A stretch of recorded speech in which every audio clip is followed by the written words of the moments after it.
Today on Studio 18, presented by Old Venice Pizza Company, Athletics Director Ross Bjork sits down with Senior Associate Athletics Director Michael Thompson to discuss the 3 things you need to know about game day. We will also discuss construction updates on the pavilion and respond to questions about the Laramie Tunsil situation. We will also be taking your questions, so email them at studio18@olemiss.edu or tweet us using hashtag AskRoss. Now from the balcony above Old Venice Pizza Company on the Oxford Square, here is Senior Associate Athletics Director Michael Thompson and Ole Miss Athletics Director Ross Bjork. Good afternoon and welcome to Studio 18, presented by Old Venice Pizza Company. This fall, we're airing the show on the Wednesday before each home game so that you can get your game day questions answered by our athletics director, Ross Bjork. There's 2 different ways you can submit questions for the show. You can use Twitter and the hashtag AskRoss, or you can visit OleMissSports.com and click the Ask Ross link at the very top of the page.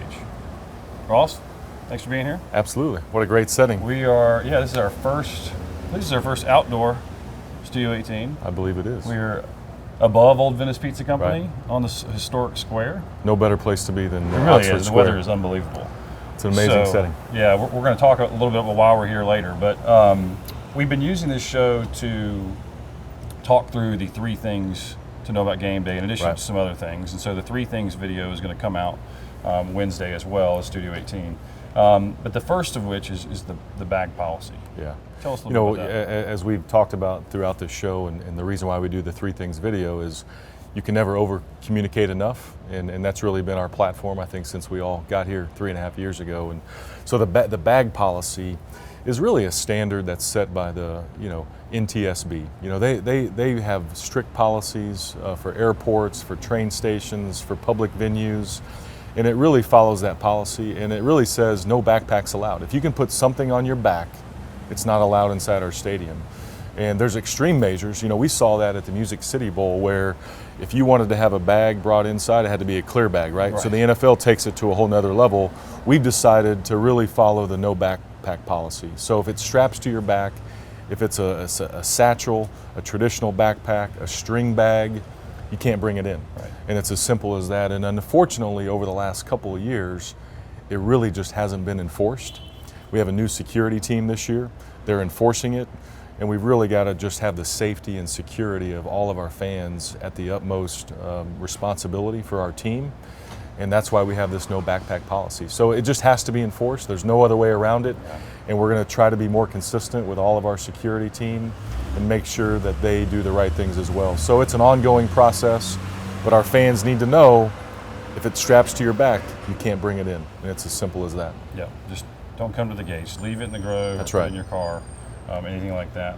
The second piece is about ADA parking and traffic. And so later on, we're going to, in the 3 things video, there's a very detailed, you talk about a very detailed plan for post-game traffic. But talk a little bit about ADA parking. Well, one, we need to serve as many people as possible, including our folks who need accessible accommodations. And so that we have a ADA-specific lot there in the south lot. And then within each lot, there's accessible parking spaces. And within those lots, you have to have the applicable parking tag. So let's say it's Lot A, which is right by our athletic building, right by the stadium, and there's accessible spots in there. So you need to have the Lot A hang tag, and you need to have the ADA hang tag to park in that ADA spot within Lot A. Again, it has to be consistent. We need to be able to enforce that. We need to make sure our security team has that, but also that our fans understand. And the other thing about parking and traffic is we really have a sort of a tight campus. It's really condensed, right? Everything's right in the middle of campus. Our football stadium is close to the middle of campus. You're bringing 60, 70, 80,000 people to our campus every home game, even though we only hold 60,000 people in our stadium. Well, that's a tight footprint to hold that many people and that much traffic, and I think we've done a better job. But we also know that night games compound the issue. So for a 6 or 7 o'clock game, people are trying to get home right after the game is over. So that's going to compound it. For an 11 o'clock game, a 2:30 game, we rarely have parking or traffic complaints. Typically those happen after a night game. So we need to do a better job. We need to communicate better. But also we need to just talk about patience, for everyone. We left Florida an hour after the game, and we had to fight traffic, even though we had a police escort. So it happens on every college campus. It happens after every sporting event. and I think patience is the key to everything. Yeah, especially night games. It is so hard, and it's darker, and people just need That's to right. follow the traffic and our Also, officials you know, out there. in working with the city, you know, being here on the Oxford Square reminds me of this. Is, you know, we have a great relationship with the city of Oxford. They tell us that it takes about 2 hours to clear the city. So if you just take the layers of, you have campus, you have city streets, you have highways. If it takes 2 hours to clear the city, then that all compounds itself when you're on campus. And so we just have to understand that we are a small community. It is a tight footprint. We have a large volume of people, and we're doing the best we can to get people away from the city and the campus as fast as possible. So the third thing, it's homecoming week. Right. So homecoming week means something unique for basketball. So it's football homecoming, right? But we've made homecoming something unique for our men's and women's basketball programs, which is going to be right over here, right behind us, Square Jam. Yeah, well, really thanks to the mayor. Yep. You know, we made this proposal a few years ago, and we had some different ideas about where to put it, and we had to go to the mayor and say, Mayor, we need your help. You know, this is really going to be a cool thing for the entire city, but it also sort of rebrands our basketball program. It allows people to touch and feel our program in a unique setting. So we really need to thank the mayor for allowing us to set up in a busy town square like this. But it really just, it kicks off the basketball season. It's hard to believe we've already started practice, that our first games are coming up in early November, and here we are the middle of October, and we've got to tip off basketball season. So it really creates a setting that's so unique in college basketball. Other people have tried to copy this. So I guess that's a good thing when people try to replicate what we're doing. And you know, I think it's a credit to our creative team, your team, our marketing team, and really our basketball programs to embrace this, and then our fans for turning out. It's always packed. Love it. Yep. You can really never get a front row seat because it's 10, 20 people deep. But that's what makes it unique, is people are trying to get part of the action. So it's a cool setting, and we can't wait to continue it this Friday. So those are the three things that we'll put the video out later today about that. One of the things that's not in the three, but is probably the most talked about, the most asked about topic, is Laramie Tunsil. Right. Tell us what you can about Laramie. First of all, Laramie is a great young man in our program, and we're doing everything in our power to really protect him. This is about a student athlete. This is about a young man who has a great future ahead of him, and we cannot wait to get him back on the field for us. The hard part is we do not make the ground rules on communicating. We would love to be able to go in front of a camera every single day and say, here's the update, but we can't do that. Those ground rules are not set by us. And part of being a member of the NCAA is we have to cooperate. Doesn't mean we're taking a back seat, doesn't mean we're not pushing, but part of that is you have to cooperate. And part of cooperating is you can't communicate about these things. These are sensitive matters, they're private matters. We believe that we're nearing the end of the decision-making process. We have everything on the table, and we hope that perhaps this week or even next week we have an answer to get Laramie back on the field. And that's our push, is really to protect him, but also to do the right thing by the program and by the university. And being part of the NCAA, we have to adhere to certain principles, and we're doing that every single day. Yeah, it's way more complicated than people. It's give not as credit easy for. as It's just not. saying, hey, go to Indianapolis and tell them this is what we have to Right. do. It's Right. not that simple. When you have facts you have to deal with, when you have a young man you have to deal with, when you have certain criteria and principles you have to follow, it's not as simple as people make it out to be, but we're doing everything in our power to get a resolution. Good. The pavilion. It's been, I think, maybe 4 weeks since you were on the show. Yeah. And we talk about facilities and things like that. But every night, it seems like the pavilion gets some new thing added to it. I mean, it gets one more step in the process of completion. What are some of the most recent milestones, maybe, that have been since the last show? And what are you looking forward to in the next couple of weeks? If people go on our website, OleMissSports.com, and click on the Give button, they can go to live cameras. I think the most significant changes are the columns on the north end. So we have the 6 columns that are on the north end that really frame the building and make it the iconic structure that it's becoming. So we have that in place. Our scoreboard is in place. And I've stood next to that thing when it's on the ground, and it's massive. I don't think people realize how big it's going to be. And really the goal there was to, when you feel like you walk into Texas Stadium, Cowboys Stadium, you get overwhelmed by the video board. We wanted the same effect to happen in the pavilion, and I think we accomplished that. The other thing is the ribbon board is now up. The ribbon board is installed. So scoreboard, ribbon board, and just today they started laying the wood floor. So we're seeing progress. We're less than 100 days out, which means we have to push it, we have to accelerate, we cannot get in the way of the contractor. We have to stay out of their way to meet January 7th, 2016, but we're on track, and it's going to be a great building, it's a great venue. It really ties into our athletic complex between Vaught Hemingway and the pavilion and that whole north side of All-American Drive. The dream is becoming a reality fast. Yes, it is taking shape very, very fast. Now some fan questions. We have 3.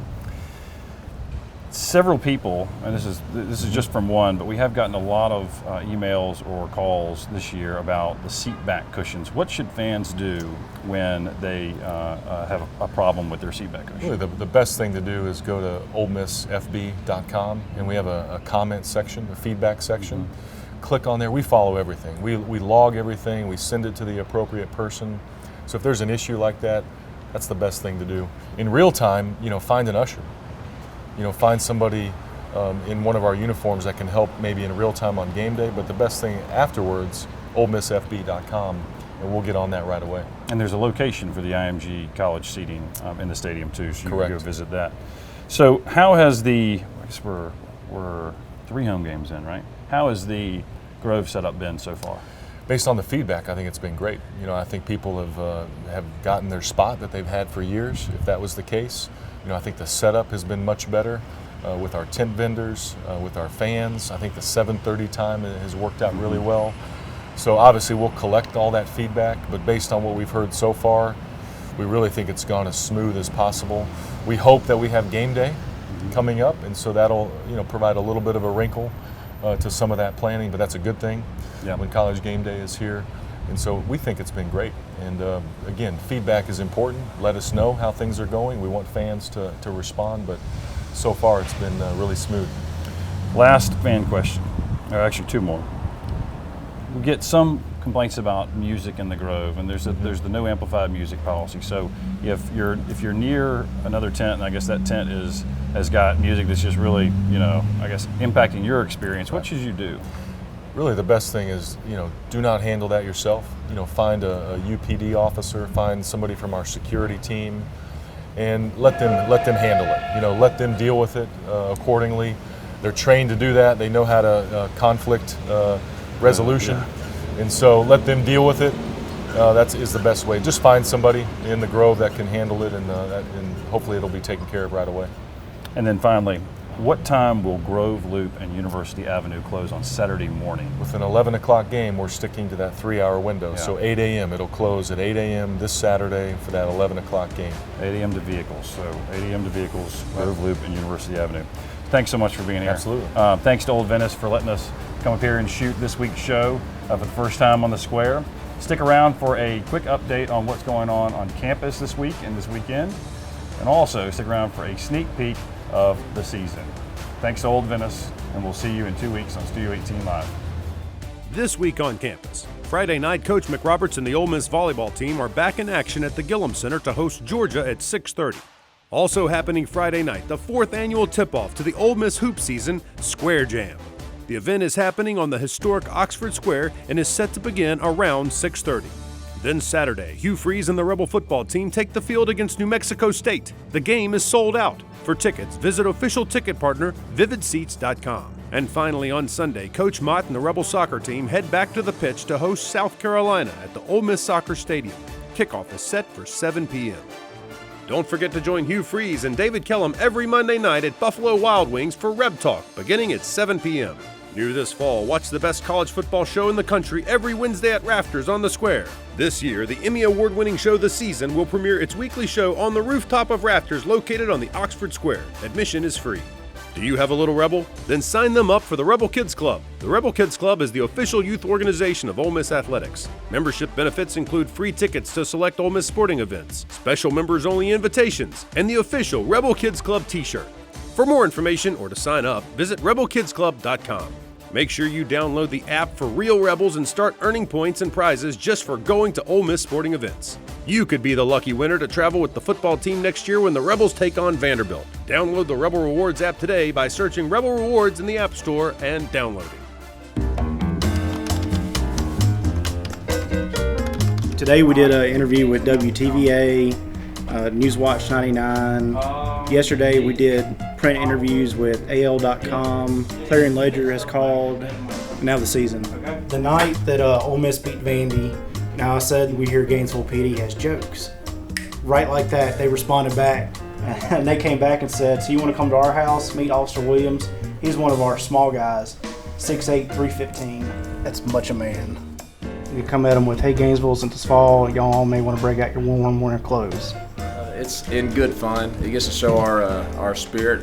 It's awesome. Never had any idea it would blow up like it is, so it's just great for us and our community. You need a full-time job, Lieutenant Tweeter. Who's winning? That's not even a question. Dear Octor Police, I believe this belongs to you. Hashtag King of Twitter Burns. That's nice. Gainesville ain't holding a candle to it. Get Bishop, he's a Florida alum. I'm going to be pulling for the Gators. But who do I think is going to win? I think it'll be Ole Miss. The response, they know that we're coming now. They've already used the Mississippi backwoods, running water, electricity, so Some Gator fans are really trying their best. Most of them aren't hitting the mark. All right, we want to sign off, heading to Florida.